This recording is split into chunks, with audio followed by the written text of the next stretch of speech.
It's a trope in a lot of cartoons, like almost all kids shows at this point, that the world has to be saved by a bunch of teenagers with little to no help from their parents. And while Avatar definitely isn't just another kids show, when we watch The Last Airbender, it's pretty easy to forget that our favorite Gaang, get it, are all mostly 12 to 13 years old, except Zuko, who's basically an old man, being 16 and all. Even Azula, one of the greatest villains in TV history, who is cunning, decisive, and can shoot lightning out of her hands, is only 14. I know, right? Like, what? But while the decision to make the main characters kids was probably just a marketing strategy with the whole kid appeal trope, their actions and journey throughout the series actually hold some innate wisdom about how important it is to connect with our own inner child, and shines a light on how important it is to have an open mind and state of flow when starting your spiritual journey. One of the best things about the show is seeing how much of the characters change over 3 seasons and how layered the whole thing is. Not only do they grow as people and change their morals and spiritual values, I mean, come on, Zuko's redemption arc is the best thing in TV history and no one can change my mind on that. But their environment and belongings change to reflect them. Mirrored in their growing maturity, both physical and spiritual, is stuff like their clothes, which can change depending on which nation they're in and how far along they are on their journey. Mixing it up from so many other characters in history who only and always wear the exact same thing every day, forever. It's interesting that when we first meet Aang, one of his first lines is, "Will you go penguin sledding with me?" Sure. Not, "Hey Katara, I'm the Avatar and we have to go save the world because I have this huge adult responsibility."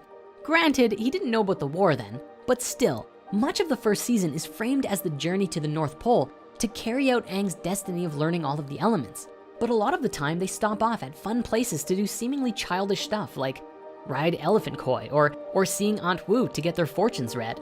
It's kind of weird considering there's a whole war going on and there's all that impending doom and what have you. While the Gaang certainly understand the concept of destiny and responsibility, especially after Aang meets Roku in the spirit world, they don't let it stop them from having fun. They understand that it's the journey that matters, not necessarily the final destination. As long as Aang learns all of the elements and defeats Ozai by next summer, it's all cool. So it doesn't really matter what they do in between. Ultimately, they have a good sense of balance in their journey. They have a good end goal to work towards, but they don't take anything too seriously. They approach destiny from a childlike perspective of innocence, and it's gonna happen anyway, so let's have some fun while we wait. The idea of not taking things too seriously actually has some great spiritual value if we can understand it properly. As always, acting in balance and moderation is the key, since not taking anything seriously can also lead to some problems for sure. But the wisdom of approaching a task from a state of flow and surrender is something that we've talked a lot about before on this channel. In essence, the kids of Avatar live in the moment for themselves and always do things in accordance with that, never taking their destiny and quest as word of law, but simply being and acting true to themselves. Don't try to stop us. I wasn't planning to. This is a journey you need to take. You need to face this man.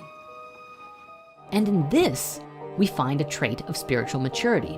One of the most important examples of this is in Aang's final fight with Ozai.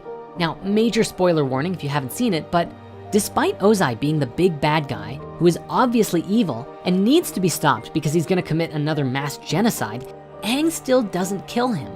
And there's even a whole episode dedicated to him finding out a way to stop Ozai without killing him. No one can deny that Aang is a kind and gentle soul, but his decision is arguably rooted in his young outlook on life. Unlike most adults today, the kid hero, yes, there's a name for it, is pretty idealistic. To put it simply, children like Aang tend to have a very clear view of right and wrong, so much so that it borders on naive. They're impossible to corrupt because they ultimately live solely from a position of compassion and pure childlike love, living in the heart. As we get older, that wonder, amazement, and sense of love for everything tends to fade away as we are conditioned by society to believe in certain things. Spirit doesn't exist, people are mostly bad, you must work 9 to 5, yada, yada, yada. It's funny that being called childlike as an adult is actually an insult, since you could even argue that the mindset of children is one of pure compassion, which I think says a lot about the values that underpin our society today. It's interesting that we never really see spiritual adults in The Last Airbender, except I guess for the White Lotus members. We're all part of the same ancient secret society, a group that transcends the divisions of the 4 nations. The Order of the White Lotus. but they are effectively part of a nice cult, so I don't know if that really counts. Aang is really the only one who has a direct connection to the spirit world, being the Avatar and all. That said though, the 3 OG characters, Aang, Katara, and Sokka, all have experiences with spirits or spiritual entities. Aang has Roku and basically hogs the entire spirit world, sure, but Katara meets and helps the Painted Lady in season 3. And Sokka's girlfriend, Yue, turns into the moon spirit and appears all ghostly to him in the last second. That's rough, buddy. My point is, none of the adults in the show, except maybe Iroh, but he's basically a wise Taoist sage who is a big kid anyways, have experiences with the spirit world, at least none of the everyday or normal people. Is there a lesson here that children are somehow more connected to their or our innate spiritual gifts? In real life, this is kind of pretty common, with over 65% of kids in the US having an imaginary friend. You also hear numerous stories about children who remember their past lives, and there's even between 1 or 2 who have supposedly guided their family to their old dead body that was buried somewhere. It seems like the kids of Avatar, as well as most real-life kids, are untouched by the world. They're not shaped or conditioned until they get to school or grow up, arguably giving them more freedom to interact with things in the spirit world.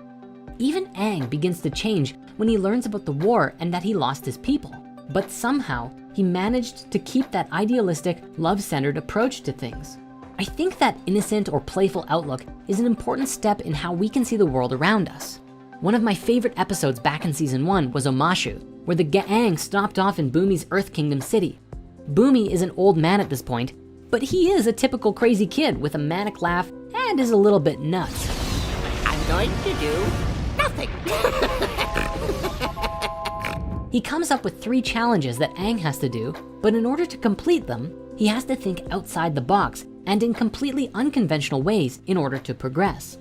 If we were doing a full-on analysis, we could say that most of the challenges reflect Bumi's disjointed and chaotic mind.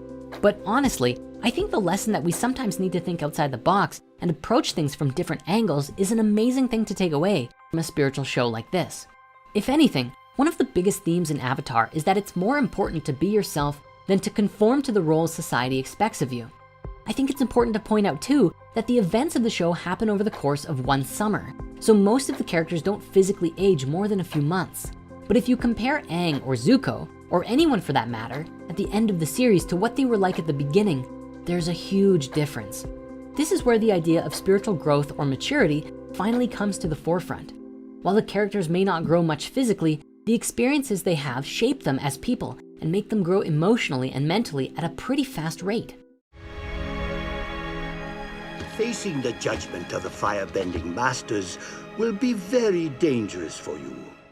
There's a common myth today that age equates with experience, that the older you are or how long you've been doing something translates to how experienced you are. This is most prevalent in the job market, where many companies will require years of experience before hiring you, but don't usually provide any actual way of getting it. Unfortunately, it just isn't true. Someone can learn more in a year than someone else does in 10, and it all depends on your outlook and circumstance. People have a tendency to believe that maturity comes with age, but that isn't true either.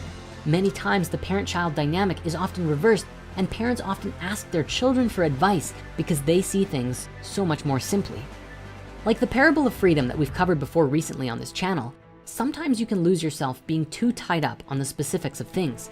And it's only by taking a position of surrender, compassion, and non-judgment that you can see things for what they really are.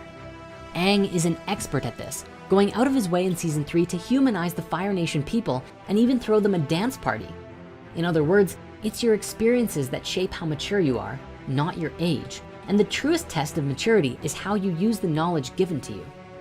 Aang's rapid spiritual growth is probably due to his countless past lives and access to the spirit world too, something that we can all do as well if we simply approach it from a curious mindset of a child. We are, after all, children in comparison to the scope of the universe. When opening his chakras with Guru Patik, he does it in a lighthearted manner. But more than that, the whole arc is about Aang changing his perspective on the world, and along with that, his habits. Each of the chakras that Patik teaches Aang about is blocked by behaviors and outlooks that used to be normal to him, ones that he has not only acquired throughout his life, but also must learn to discard. Even Patik's onion and banana juice, which I can safely say tastes disgusting, is arguably a metaphor for this, with Aang, who has always loved indulging his sweet tooth, finds the idea disgusting at first. Later, he calmly asks for more, symbolizing the way that he's shedding more and more of his old habits and hang-ups through his meditative practice. Can I have some onion banana juice, please? Ultimately, Aang's journey of opening his chakras is a process of returning to a childlike state, one where he operates from a place of unconditional love and wonder for the world. This is not to say attachment to things is solely an adult trait. Try taking away a toy from a toddler and see what happens. But that in order to realize his highest or truest self, Aang has to return to that awareness of his inner child and exist in a non-judgmental and loving state.